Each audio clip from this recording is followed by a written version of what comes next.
कहानी की शुरुआत में हम एक हैप्पी कपल को देखते हैं जिनकी लाइफ एकदम परफेक्ट चल रही थी। उनके पास ज्यादा पैसे नहीं रहते, लेकिन तब भी वो अपनी मन मुताबिक की जिंदगी को आराम से जी रहे थे। मगर एक दिन अचानक से चार्ली को एक कॉल से पता चला कि उसके फादर की किसी कारण से डेथ हो चुकी है और उनकी जितनी भी प्रॉपर्टी और बिजनेस है उन्होंने वो सब चार्ली के नाम कर दिया है। ये सुनकर पहले तो चार्ली बहुत दुखी हुआ, लेकिन अब उसे ही अपनी फैमिली का पूरा कारोबार संभालना था। तो वो जल्दी से अपनी वाइफ केट को लेके सीधा अपने फादर के घर चला आता है, जहां हम देखते हैं कि उसके फादर का बहुत बड़ा घर है और अब उनको अपनी लाइफ में पैसों की दिक्कत नहीं पड़ने वाली थी। मगर दूसरी ओर केट को ये जिंदगी जरा भी पसंद नहीं आई। वो चार्ली के साथ एक नॉर्मल सी लाइफ बिताने का सपना देखते आई है और इतना बड़ा घर उसे अच्छे से सूट नहीं करता। फिर शाम के समय जब वो दुखी मन से इसी बारे में सोच रही थी, तो चार्ली कहता है कि तुम्हें ज्यादा टेंशन लेने की जरूरत नहीं है। देखना, 1 महीने के अंदर तुम्हें भी ये घर अच्छा लगने लगेगा और तुम इजीली यहाँ रहने लग जाओगी। मगर ये सब बातें उसे संतुष्टि देने के लिए थीं, क्योंकि कुछ दिनों बाद हम देखते हैं कि चार्ली तो अपने फादर का पूरा बिजनेस संभालने लगता है और इसकी वजह से वो केट को अच्छे से टाइम नहीं दे पाता। जहाँ पहले वो पूरे दिन भर साथ में ही रहा करते थे, लेकिन अब उनका मिलना जुलना बहुत कम हो गया होता है। वो बस शाम के समय एक दूसरे से मिला करते और पकड़म पकड़ाई खेल के खुश रहते। फिर एक दिन दोनों कपल एक रोबोट बनाने वाली कंपनी में गए, जहाँ वो डिसाइड करते हैं कि वो अपने सभी छोटे मोटे कामों के लिए एक नया रोबोट खरीदेंगे। जिसके बाद एक आदमी उन्हें कई सारे रोबोट्स दिखाता है जो कि अलग अलग टेक्नोलॉजी से बने थे।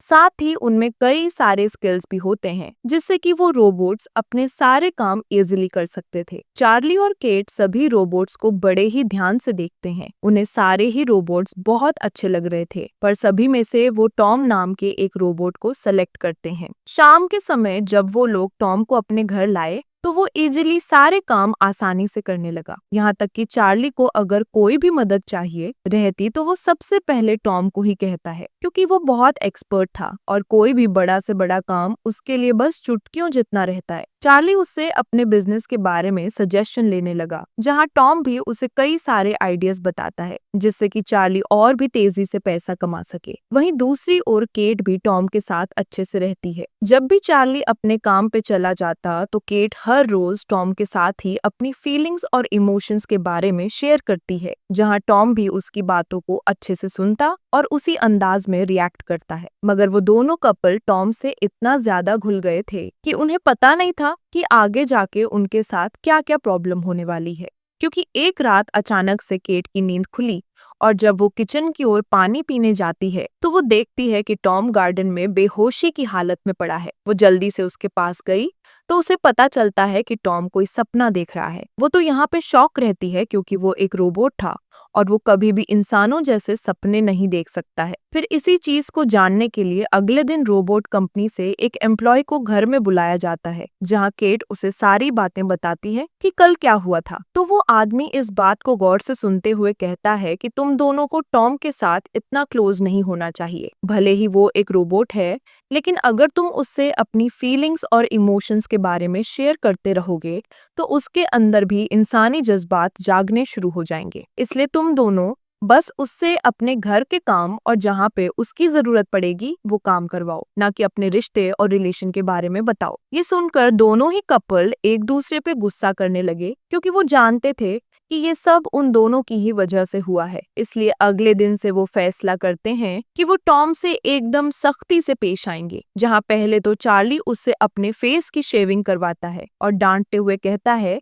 कि तुम्हें मेरे और केट से दूरियां बनानी होंगी, वरना अगर तुम हमारे क्लोज आए तो गड़बड़ हो सकती है। ये सुनकर टॉम भी उसकी कही हुई सारी बातों को ध्यान से सुनता है। वहीं दूसरी ओर केट को एक सपना आया, जहां वो देखती है कि टॉम उसके करीब आ रहा है और दोनों एक साथ मजदूरी करते हैं। ये सपना देखकर वो थोड़ी हैरान हुई, पर वो इसके बारे में चार्ली को कुछ भी नहीं बताती। फिर एक दिन चार्ली एक चीज नोटिस करता है कि टॉम और केट अभी भी एक दूसरे से पर्सनल बातें शेयर कर रहे हैं, यहाँ तक कि वो पूरे दिन साथ में में ही एंजॉय करते हैं। ये देखकर उसे अंदर ही अंदर जेलसी फील होती है और वो सोचने लगा कि कहीं केट उससे दूर ना चली जाए। इसलिए वो सीधा रोबोट बनाने वाली कंपनी में आया और उन्हें अपनी सारी प्रॉब्लम बताता है कि टॉम मेरी वाइफ को अपनी ओर अट्रैक्ट कर रहा है और अगर ऐसे ही चलता रहा तो मेरी वाइफ के अंदर भी टॉम को लेके फीलिंग्स बढ़ जाएंगी, जिसके चलते वो मुझे छोड़कर जा भी सकती है। तो सामने बैठा आदमी बताता है कि इस सिचुएशन से तुम्हें खुद ही निकलना होगा, क्योंकि अगर तुमने टॉम को नहीं रोका तो वो सारी हदें पार कर सकता है। इसलिए तुम्हें अपनी वाइफ को पहले ही वार्न कर देना चाहिए ताकि वो टॉम के ज्यादा क्लोज ना जाए। फिर घर आकर चार्ली इसी बारे में सोचने लगा। वो केट के सामने कुछ भी नहीं कह सकता था, तो वो सीधा टॉम पे अपना सारा गुस्सा निकालने लगा। वो कहता है कि अब से तुम केट से कभी भी बात नहीं करोगे और तुम्हें बस घर के ही काम करने हैं। टॉम तो उसकी बात मानते हुए अपने काम पे चला गया, लेकिन जब केट उससे बात करने आई तो वो उसके सवाल का एक भी जवाब नहीं देता और बस इतना कहता है कि चार्ली ने मुझे तुमसे बात करने के लिए मना किया है। ये सुनकर केट भी हैरान हुई। वो इस बारे में चार्ली से पूछती, लेकिन इसी चक्कर में दोनों एक दूसरे से लड़ने लगे और केट अपने गुस्से को काबू नहीं कर पाती, तो वो अपना सारा सामान पैक करके घर से निकल जाती है। अब कुछ दिनों तक चार्ली और टॉम ही घर में अकेले थे और इसी बीच एक शाम जब चार्ली का मन मजदूरी करने का हुआ तो केट तो घर से चली गई थी, तो वो मजबूरी में टॉम के साथ ही पकड़म पकड़ाई खेलने लगता है। मगर अगले दिन अचानक से केट वापस घर आ जाती है, पर अभी भी चार्ली उससे अच्छे से बात नहीं करता और चुपचाप अपने काम पे चला गया। कुछ देर बाद हम देखते हैं कि केट के शरीर में बहुत दर्द हो रहा था, इसलिए वो टॉम से अपनी मसाज करवाती है। पर इसी दौरान टॉम उसके क्लोज आने लगा और वो केट को किस भी कर देता है। फिर वो कहता है कि मैं तुमसे प्यार करने लगा हूँ और जब तुम घर से चली गई थी तब मैं बस तुम्हारे ही ख्याल सोच रहा था। ये सुनकर गुस्से में केट उसे रोक देती है और वो ये सारी बातें सीधा चार्ली को जाके बताती है कि टॉम ने मेरे साथ क्या किया है। चार्ली भी ये सब बर्दाश्त नहीं कर पाया। वो टॉम को बहुत ज्यादा खरी खोटी सुनाने लगा और कहता है कि अब हमें तुम्हारी जरूरत नहीं है। वो उसी समय रोबोट कंपनी में कॉल लगाकर टॉम को वापस ले जाने की बात करता है, क्योंकि टॉम ने सारी हदें पार कर दी थीं। लेकिन अगले दिन टॉम उन दोनों से माफी मांगते हुए कहता है कि मैंने जो भी किया उसका मुझे पछतावा है और मैं आगे से कभी भी ऐसी हरकतें नहीं करूंगा। वो केट को ये भी बता देता है कि जब तुम घर से चली गई थी तो चार्ली ने उसके साथ मजदूरी की थी, जिसे सुनकर केट और चार्ली दोनों को बहुत अजीब फील होता है और वो सोचने लगे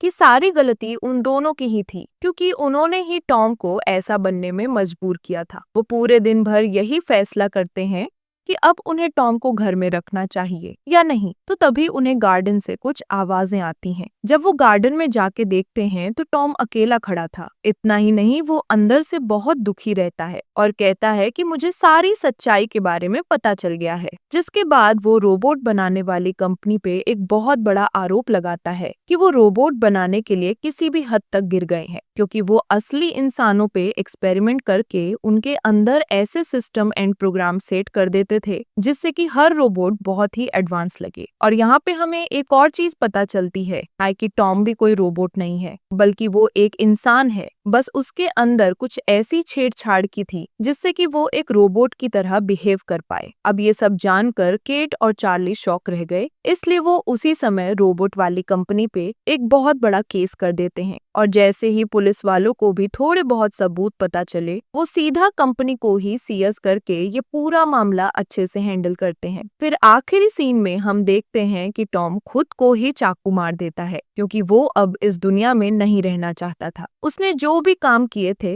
वो उन सब के लिए बहुत शर्मिंदा था। केट और चार्ली भी उसके मरने से बहुत रोते हैं, क्योंकि कहीं ना कहीं उनके मन में टॉम को लेके बहुत सारी यादें जुड़ी थीं और वो नहीं चाहते थे कि टॉम इस दुनिया को छोड़कर जाए। फिर हम कई साल बाद का सीन देखते हैं जहाँ केट और चार्ली का एक बच्चा हो गया था और अब वो अपनी लाइफ में बहुत खुश रहते हैं। और इसी के साथ हमारी ये मूवी एंड होती है। अगर मूवी अच्छी लगी हो तो वीडियो को लाइक करके चैनल को सब्सक्राइब कर देना। मिलते हैं फिर अगली वीडियो में।